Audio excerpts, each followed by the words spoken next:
Repeat sales is important to many businesses, and it's often expressed as brand loyalty. But repeat sales can be an incredible profit booster for your business. You're listening to Entrepreneur Journeys, where I share insights and strategies based on owning and managing businesses while traveling and living on 3 continents. I also interview business owners about their journey, what they learned along the way, and how that can help you with your business growth. For more resources to accelerate your entrepreneur journey, head over to 𝐭𝐡𝐢𝐬𝐤, where I share resources, events, community, and more. I'm your host, Joe Matz. Let's get started. You've probably heard that it's easier to sell again to customers that you already have than to find new customers. I'll be going over a number of different points, and it may seem overwhelming, but what we're going to go over a punch list, if you will, or a list of items that are essential for good post-purchase experience.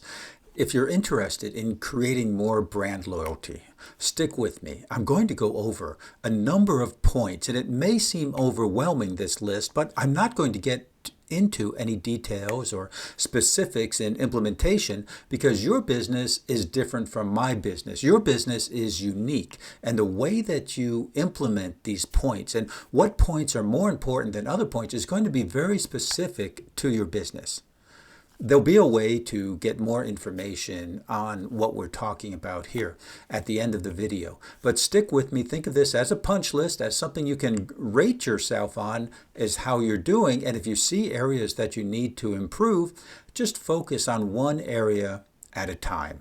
Okay? So let's get into the essentials of good post-purchase experience. You want clarity in the process, like shipping or refunds, and how all of that works. You want to communicate effectively with your customers. And it's difficult to communicate too much. I have seen it on occasion, but it's very rare.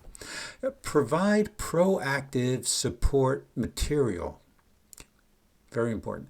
Gather feedback and strive for improvement. Reach out to your customers. Ask them how they're doing. If you're selling a service or you're selling a product, send an email or contact them on social media if you can and ask how it's going. Ask what they're using their products for and the experience that they're having. You can even ask for a testimonial.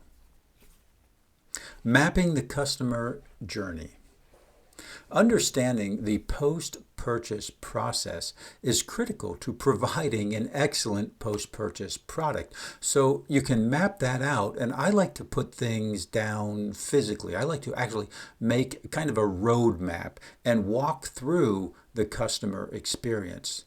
If you need some more insight into this, you can talk directly with your customers and ask them what their expectations are on each stage of the process, from the time of awareness of what you have to the purchase of what you have to the post-purchase experience.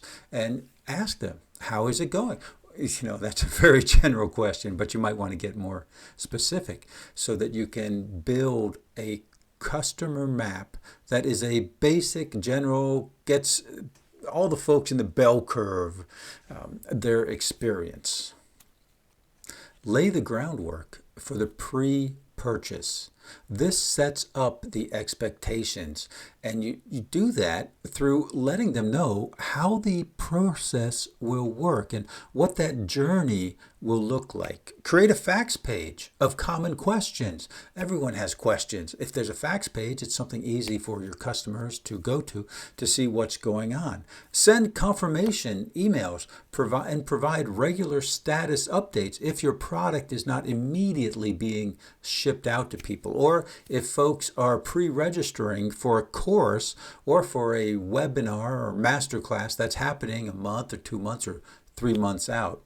And offer helpful instructions for products and address the feedback immediately. If folks are commenting on your product or your service, you want to get back to them immediately, or as quick as possible, let's say.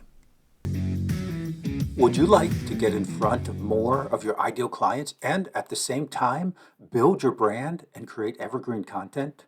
Well, you can do that with podcast guesting. This very moment, you're listening to a podcast that may have been published today or 3 weeks ago or 3 years ago. In a very real sense, you're engaging with the speakers, hopefully enjoying yourself and learning something new at the same time. And you're getting to know the guest and how they help their clients, their customers, and the problems that they solve. You may even be their ideal client and want to learn more about them and download one of their free resources you can find in the show notes, or maybe even become a client of theirs. See, when you're a guest on a podcast, you will enjoy that same kind of engagement. It is perhaps the easiest, most cost-effective way to get in front of new audiences.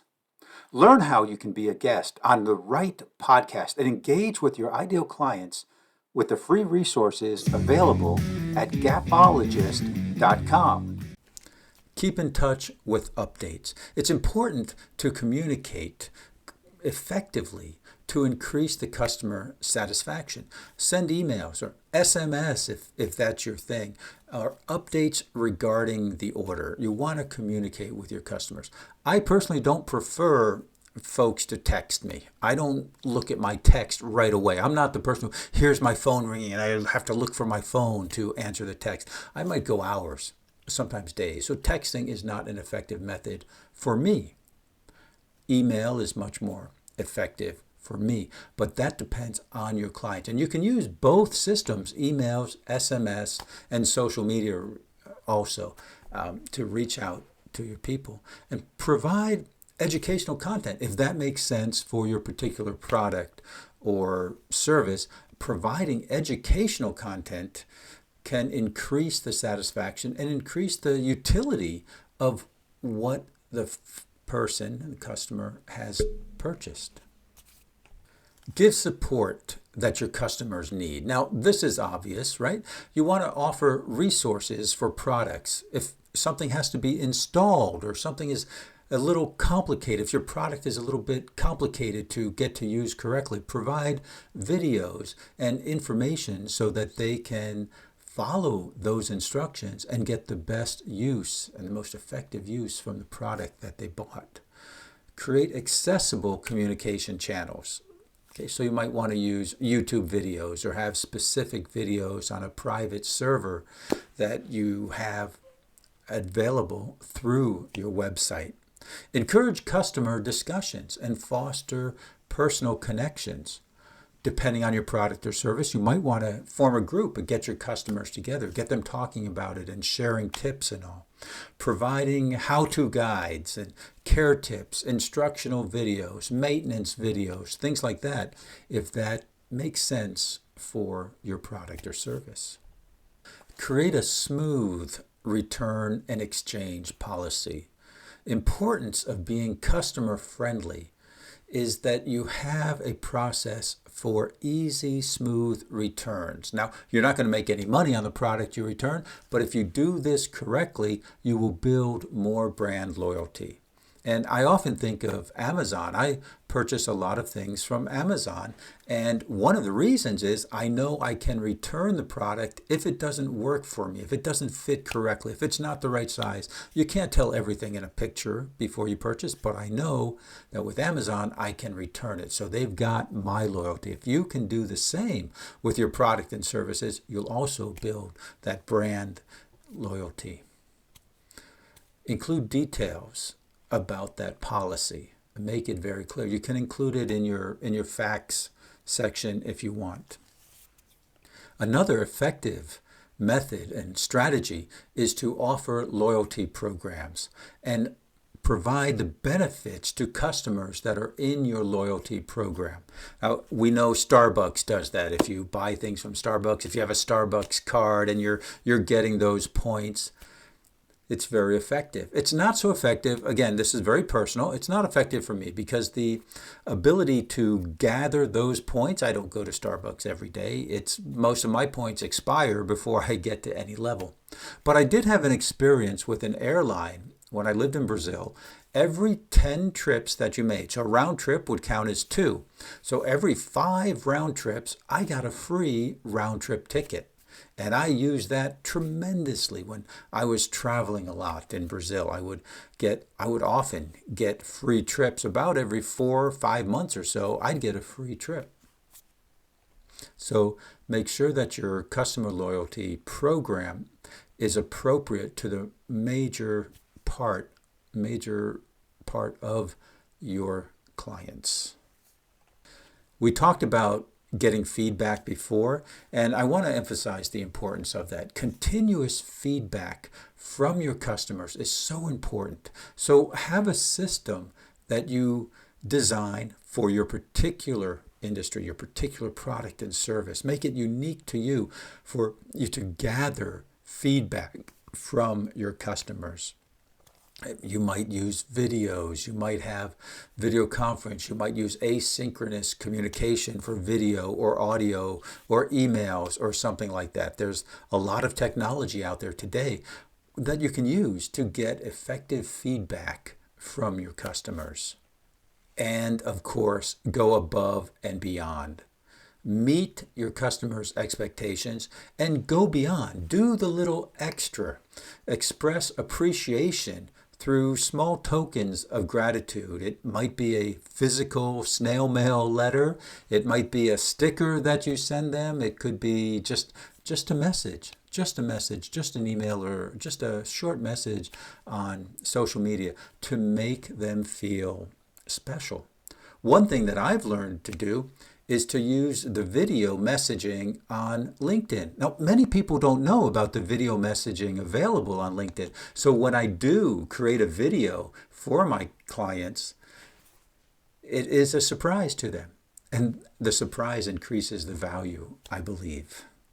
I do hope you got some value from this. I know I went over a lot of points real quickly. You'll be able to download a checklist in the show notes.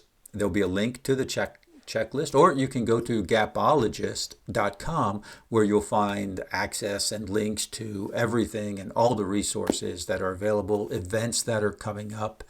And I do hope you take advantage of that. Look on the list for something that you can improve immediately. Look for a quick hit, something that you can change right now to increase your customer experience and grow your business. Bye now. Thank you for listening to Entrepreneur Journeys. Remember to subscribe so you catch all the episodes, and check out the show notes for any free giveaways or gifts that were mentioned during this show. Entrepreneur Journeys is brought to you by 𝐭𝐴𝑥able, providing the insights, tools, and transformative structures to help you reach your business summit. I'm your show host, Joe Matz, and until next time, I hope your journey is filled with breathtaking views and successful outcomes.